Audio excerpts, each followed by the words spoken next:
Hello and welcome to another episode of Movies That Make Us. I'm Jake. I'm Tracy. And I'm Val. Maybe. Oh, there we go. There we go. And we have a very special guest with us, Marshall from the Utah Film Commission. Marshall Moore, welcome so much to the show.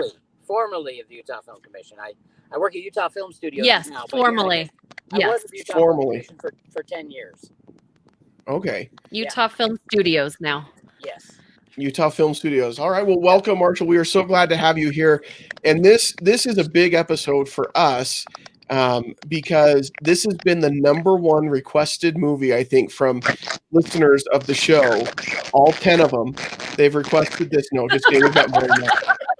But they have requested this movie more than any other movie, and it's The Sandlot, which I think is just such a huge favorite here where we're from in Salt Lake. Just a super popular movie, and we thought when we're doing Sports Movie Month, this was one that we absolutely had to cover.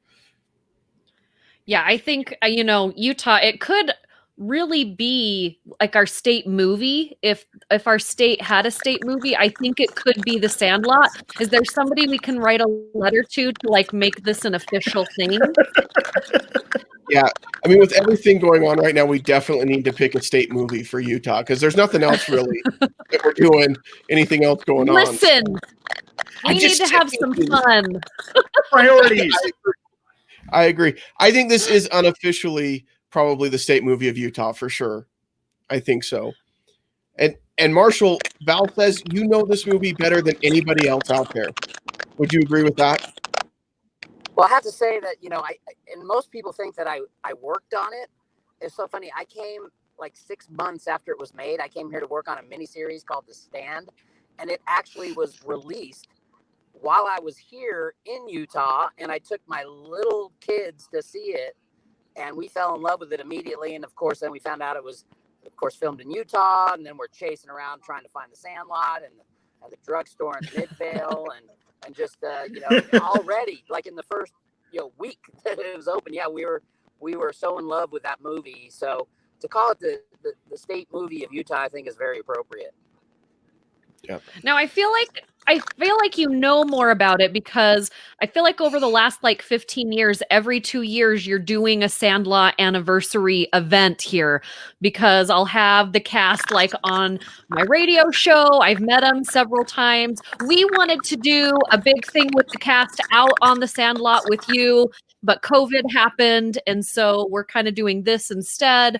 But I feel like because you've met the cast numerous times, you know them, you know about the movie, you've met all the fans here in Utah because, I feel like you've gone on tour with them, really.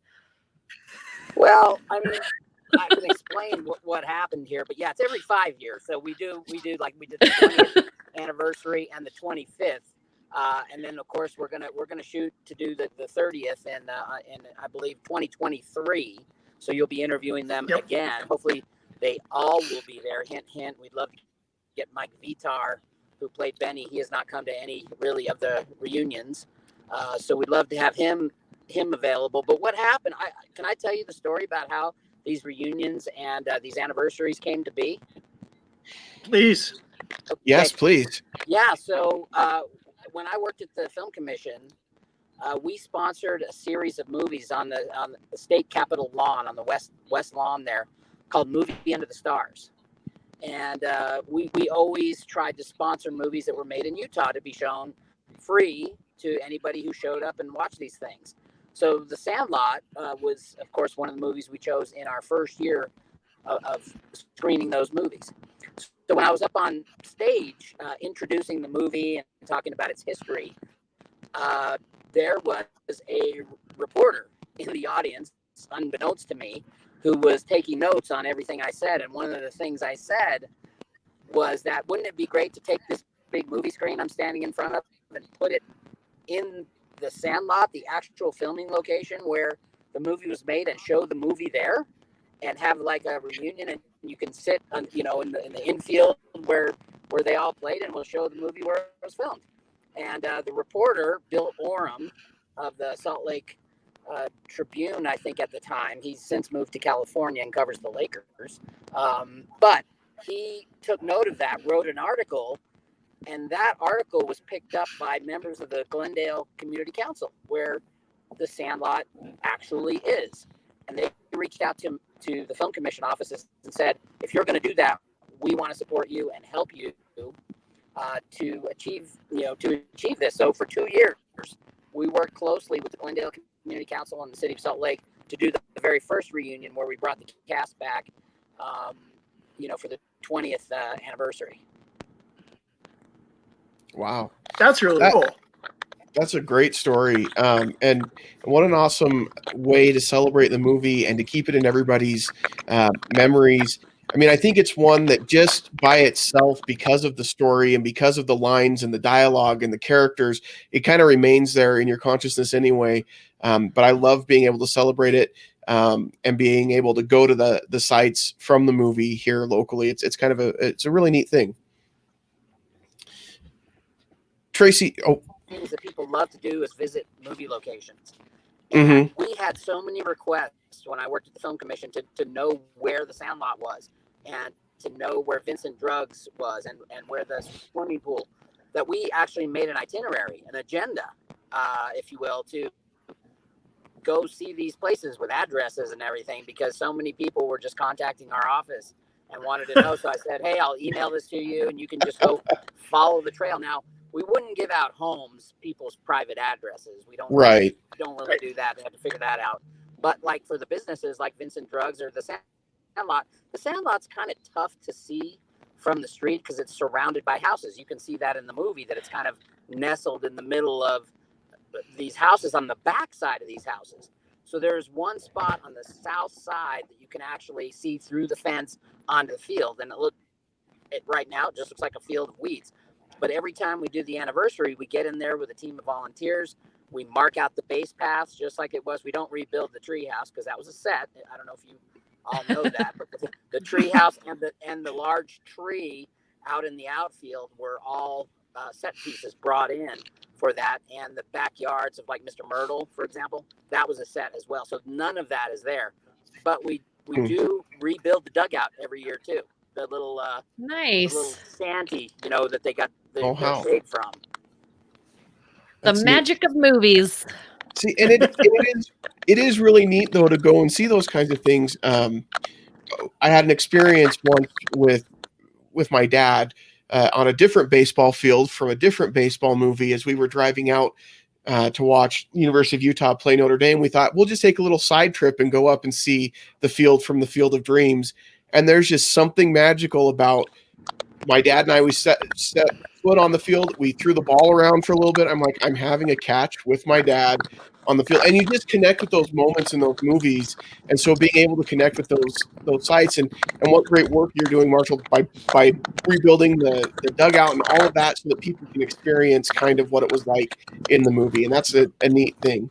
Well, the first year, we rebuilt the backstop too, but then we didn't have the resources to do it the last time around. So we took a picture off the internet of the actual backstop and blew it up and put it there behind, on a big canvas. And put it there. But I'm hoping to rebuild it again. But that was quite an undertaking because those pole, the backstop posts were like, 15, 20 feet high and chicken wire and all that. And then we, painted everything to match. We kind of last time didn't have the people available to do that detailed work, so we were just able to rebuild the dugout. But the main thing is getting the cast there. I mean, that's the big thing. That's what everybody wants to see. Right. And we create the ambiance, but the cast there in person. We do a Q&A with them, and they interact with the audience, and they actually sign autographs during the entire duration of the movie. We play the movie, after it gets dark, and so that's part of the draw is being able to meet them and get an autograph from them in that line. Hours and hours, thousands of signatures. I mean, they were just they were tough. They hung in there in the hot July and August heat to take care of everybody that wanted an autograph. Well, that's awesome. That's so cool. They're so personable too because they've got to visit a ton of people every time they come through. I've met them a couple times and they're just super down to earth. Like they understand why this movie means so much to people. I mean, they've been doing this 25 years, going around and meeting people, and like they were kids. They were just these kids that got to do this movie that now is a movie that means so much to us kids now that we're grown up, and then we share it with our kids. It is one of those movies that really lasts. You can go back and watch certain movies from around the same time and it doesn't look as great. It doesn't quite last as long. And I feel you can go back and watch this movie and it is like a period piece. So I think that helps too, but it was just made so well. And everybody can relate to at least one or two of those kids as either themselves or someone that they were friends with or are friends with. It's so relatable. And it just stands the test of time. That doesn't happen very often. Yep. We're on second and probably third generations of families watching this movie together. I mean, I know my grandkids are now watching it. They're, the oldest is 6, and my son is now introducing his family to it, and they are embracing it and watching it over and over again. So you're right; it's sort of timeless because really it's about the characters. I mean, yes, it is about baseball, but the characters and the writing and the one-liners and everything is so memorable, and the music. I mean, Yeah. When we do these reunions, we play the soundtrack. Like when people are coming in, we play the entire soundtrack from The Sandlot, until we start the event. In 2018, when we did the 25th, we actually had Ryan Innes. You guys know him? Yeah. The singer Ryan Innes. Yeah. Yeah. So he sang America the Beautiful as part of our opening, of the event. So we try to create an ambiance to set the stage for this iconic movie. So cool. All right, Tracy, what's your favorite quote from the movie, Tracy, Mr. Quote Person? Mr. Quote Person. We got to get that on. I really like Squint, so I like "It's about time, Benny. My clothes are going out of style." I think Squints has a ton of great lines. That's a great one. Anytime he's explaining anything to Smalls, it is just so condescending and just so perfect, but it's in a good natured way. But yeah, I love Squints. He's a great character. Great choice. And the move he pulls on the lifeguard is incredible. That's nuts.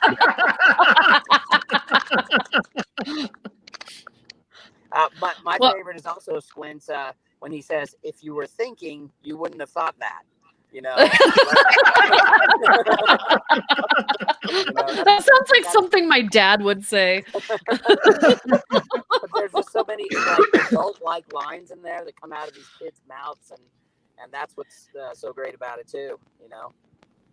And I just love how this is the neighborhood that everybody wanted to live in. Like when we grew up, we could jump on our bikes and go out for hours before our parents would see us. They wanted us to do that. They're like, "Go away. We've got things to do. Go play, go do things." And we'd get on our bikes. We'd go to the park, and we'd figure out stuff to do. And I just think kids are watching it now and it's almost like make believe because this isn't really the life of an 11-year-old anymore. It's just not something that I see happen very often. That was literally that was my life, guys. I grew up in Los Angeles, and I was born in 1962. I played sandlot baseball wherever we could find a field. So that's why that movie was near and dear. We couldn't even hit ground balls in the fields I played in. It all had fly balls. If it was a ground ball, it would disappear in the weeds or hit you in the face because it hit a rock. That's why that movie's so close to me too, because I had a group of guys that I hung out with, and all we would do all day long is try to find places to play baseball. We didn't have a set place like the Sandlot, We Right. went to multiple places in the neighborhood that we lived in. Yeah, I think that there's a lot that's true to life in this movie, and I think that one of the things that I love is like Benny, for example, who is like the coolest kid on the block. But what makes him so cool is the fact that like he doesn't act like he's the coolest kid on the block, right? I mean, going out, reaching out to Smalls, having him come to the Sandlot, and when they realize this kid knows nothing about baseball. I mean, when he shows up with his plastic glove, like he has no idea what he's doing. And that moment when he says, "Okay, just put your glove out up there and just hold it up and I'll take care of the rest." And he just hits it right to him. And like, that's what gets him kind of in with the team and with the group. Like he didn't have to do that, but he saw this kid who was new to the neighborhood and wanted to make him feel welcome. And I think that's really cool. And I love his character because of stuff like that. It really is. I mean, that scene is magical, but also the relationship, the reaching out. The other guys are like, "No, we don't want that guy," and Benny's like, "No, I'm not listening to you guys. We need him. We want him. He's gonna join us." And he didn't back down from that. And it always touches my heart.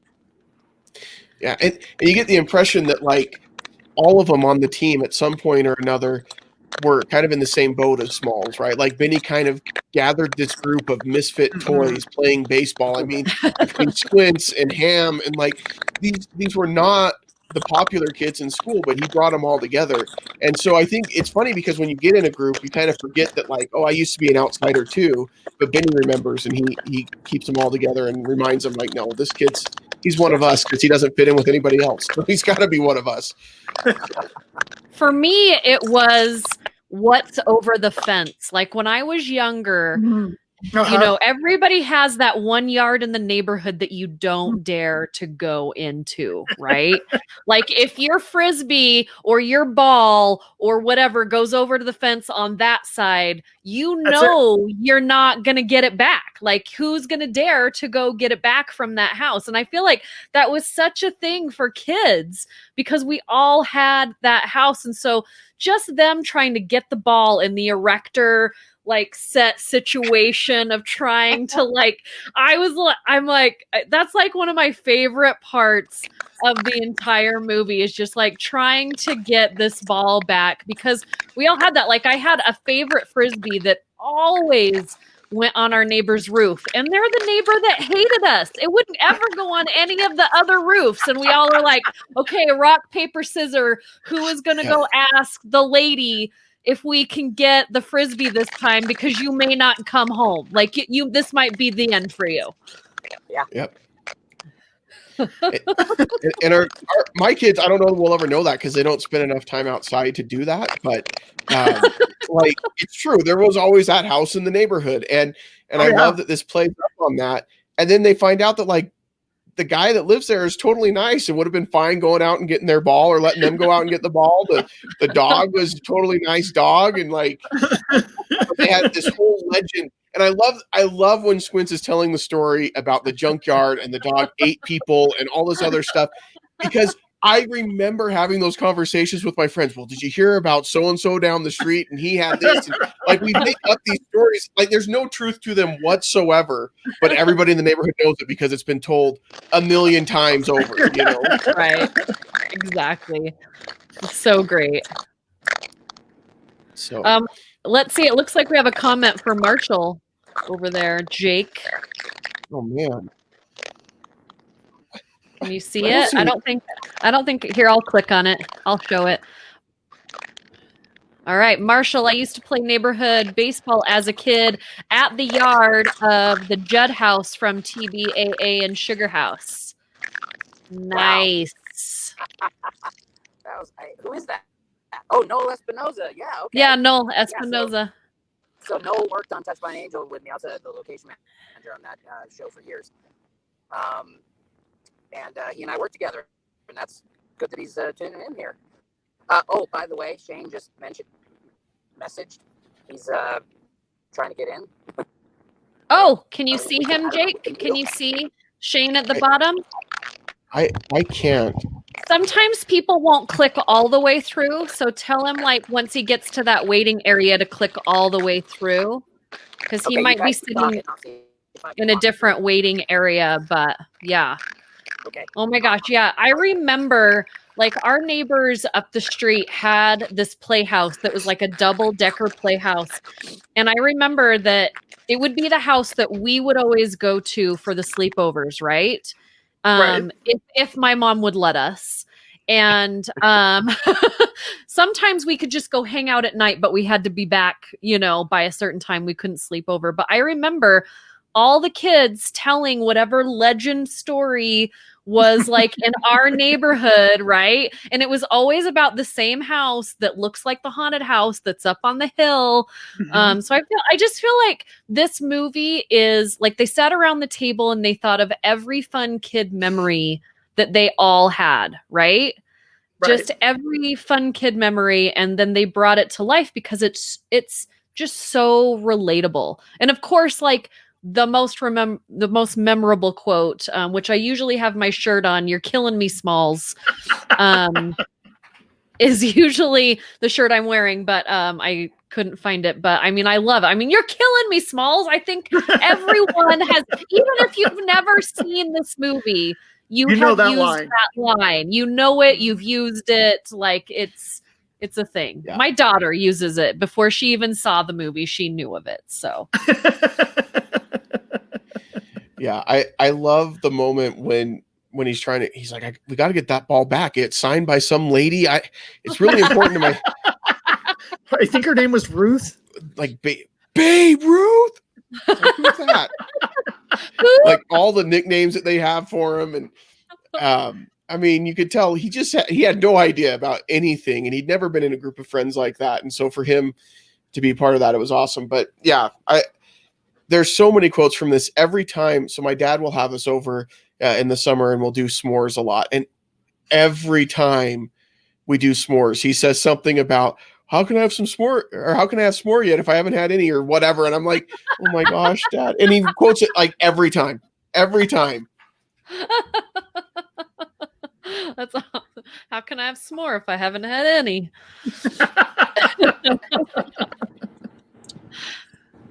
Well, How we doing? Shane says he's there, but I tried to walk him through it, but he says he's waiting for us or standing by. I don't. You need to send the link to him or what? But anyway, he said he's thinks he's in. Oh, because usually it would pop up like down below here, but I don't. We usually can see him. See any face? It's interesting. Let me try going back out and back in and see if he pops in there. So okay, hold on. Well, and I can resend you the link. I really like what you said, Val. Is it really does that script just has this timeless feel to it.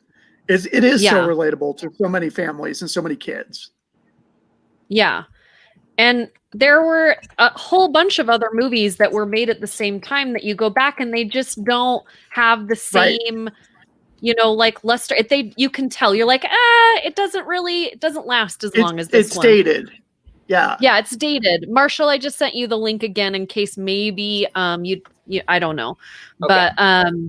But yeah, I mean, the characters are totally relatable. The pool situation, like we all remember when our parents first let us go to the pool without them, and you walked, down, like ours was, we walked down the canal road to the park, to the pool. Our parents let us go, and we felt so old and so cool that we could go. And then, we're all looking for our summer crush, the person and we're all crushing on the same guy. Like, it's never like we all have a different guy. Like, we're all drooling over the same guy. And I feel like this is the same, like they're all drooling over the same girl, Oh, her name is the best. It reminds me of last summer when we'd have those movies that make us pool parties and we were all drooling over the same guy. It was, that one magical summer. Idris Elba, is that who we're talking about? Sure. Among others. No, Why it's do you true. think this baseball movie, is one that sticks in people's minds over others because like there's angels in the outfield and Right. Rookie of the Year, which Rookie of the Year actually came out the same year as The Sandlot. And it's a cute movie, but it just didn't resonate with me like The Sandlot did, Yeah. I think part of it is this was written as a timeless piece. Like it wasn't, it took place at a specific time, but it was already in the past. So like you mentioned, Val, it was a period piece. So those tend to age, I think, a little bit better because they're not trying to make references to modern day life. Like, right. You know what I mean? Yeah. Like Rookie of the Year, I feel like just doesn't age well is part of the problem. And it wasn't as well written and well done and well acted. Yeah.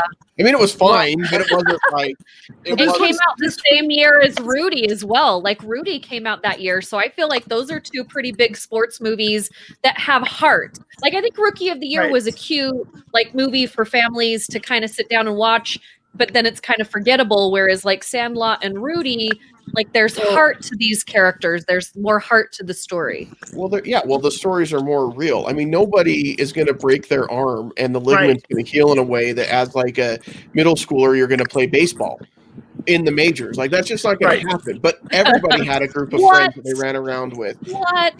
And like Rudy, like everybody knows what it's like to want something and want to work for it and have everybody tell you, no, you can't do it and trying to persevere. Right.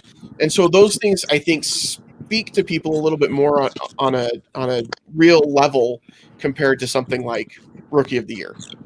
Yeah. Hey guys, Shane just said he's in the broadcast studio. So he needs to go in past that. Okay. Yeah, there should be a blue button that says enter the broadcast studio, and then he should pop up. Yeah. Okay. So I think that's probably it. I mean, an Angels in the Outfield as well. Jake. Like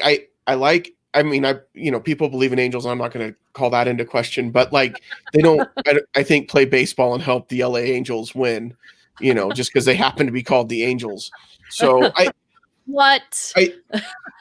think most movies and the stories and the movies that, make us are the movies that speak to us on a deeper level. And those are the ones that mean something. And this means something because we all know what it's like to grow up. We all know what it's like to feel like you don't fit in and have that awkward moment of I'm someplace new. I don't know these people.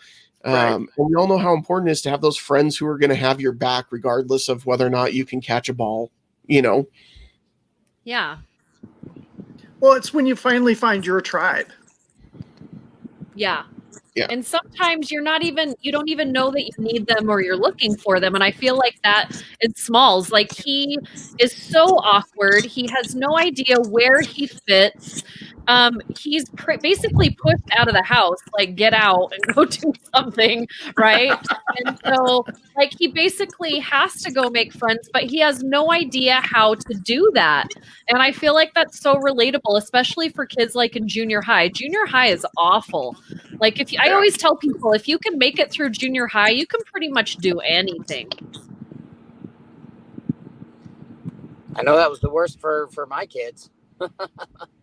It's when you're figuring out where you fit in the food chain. Right. it's difficult. But yeah, I think like all these kids are so different, but again, they all represent, there's somebody in there that represents everyone. Like there were at least two kids that I felt like I, was at least half of them at some point or another. And I just thought these kids, for being kid actors, and most of them, wasn't it like their first ever big motion picture, and they rocked it. Like usually when you make films, they say no kids, no animals. Well, how about we make a movie with all those things? Yeah, what I loved about the cast was none of them seemed to be stiff.